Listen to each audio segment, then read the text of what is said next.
How's it going, everyone? It's Juan Romero here from SwitchWatch. I hope you all enjoyed your Easter break. I certainly did. Now, over that break, I was playing a game called Clusterpuck 99, which was provided to us by CoatSync. So thank you very much to those guys. But is this one the ultimate party game? And is it worth your hard-earned cash?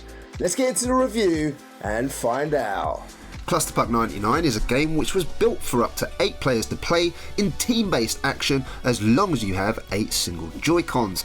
This is the game I saw the Switch being perfect for. In terms of audio, there's some nice backing tracks in Clusterpuck 99, which is the right fit for this type of game. It's good that the volume's quite low as to not interfere with the sound effects, and I really loved the intro tune, which reminded me of the late 80s.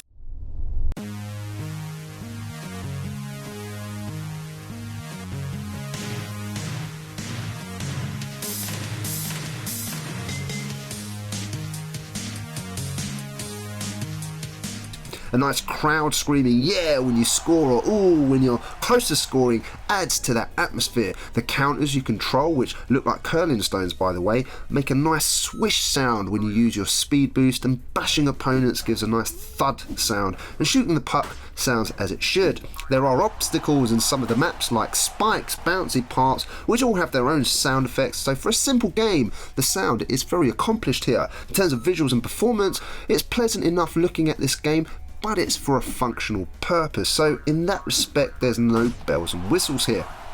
And there's some replays, but that's the extent of the flashiness, which is absolutely fine in a game like this. Now the bonus here is having a map editor, which is nice and simple to use, allowing you to create your own playing maps.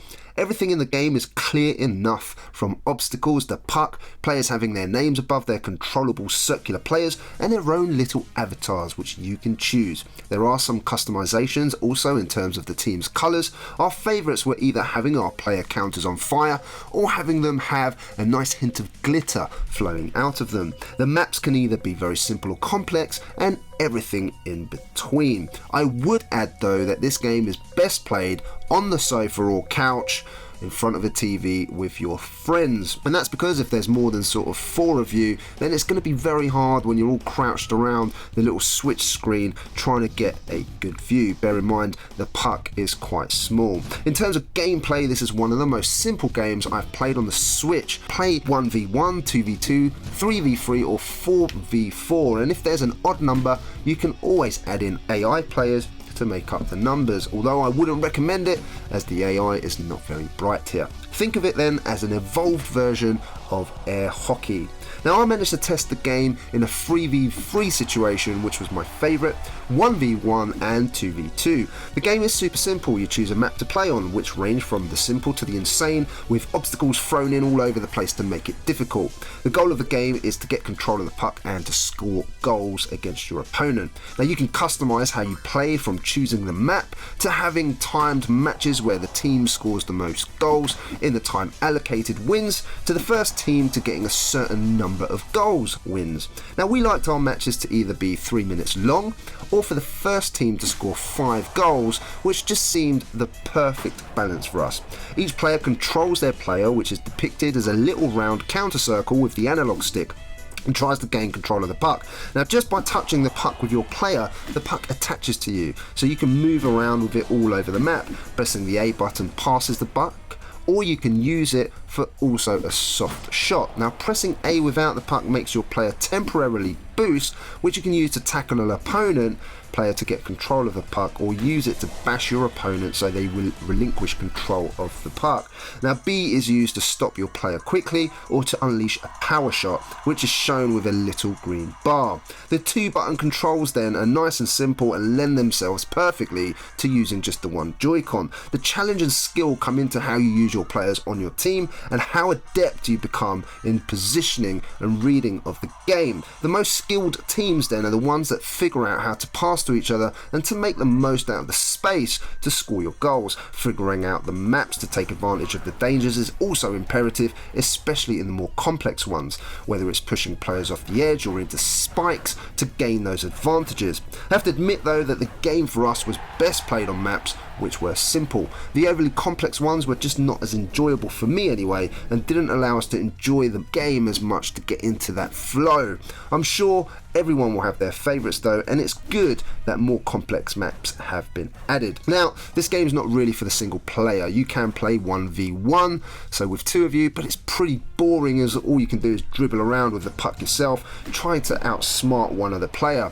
Now, while you can add AI to the numbers, I didn't enjoy it like this at all. The AI just isn't smart enough when set to even the hardest level. If you're playing against 4 other AI players, then forget it. They just all seem to huddle up and block the puck in. So there's a real problem with the AI at the moment, and I know that PHL Collective are trying to sort that out.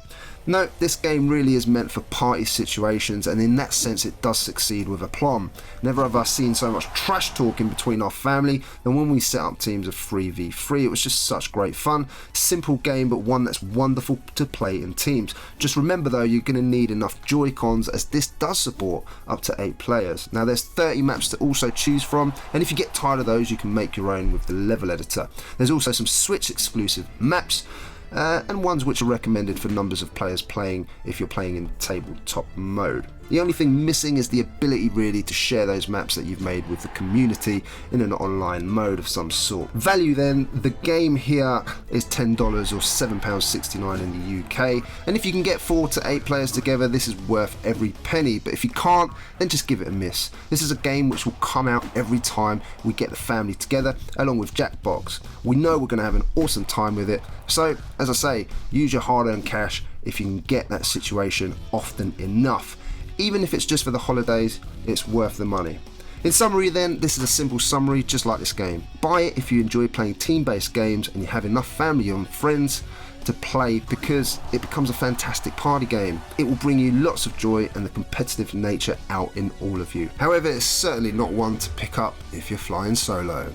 A 7 out of 10. Now if you enjoyed this review guys, then please hit that thumbs up button. It really helps the channel out and lets us know whether you enjoyed this video or not. If you're a new watcher here, then please consider subscribing for lots more reviews on our channel like this one. It's unbelievable that we've already made over 220 videos now, and many of those being reviews. Once we hit 10,000 subscribers, we're doing a mega giveaway where we'll be giving you the chance to win plenty of games. So tell your friends, your family, your dog, your cat to hit that subscribe button. For all of you that have supported us all the way through, continue to view and watch what we do, thank you so much, really means a lot to us. My name is Juan Romero, and I'll see you of course on the next one. Take care.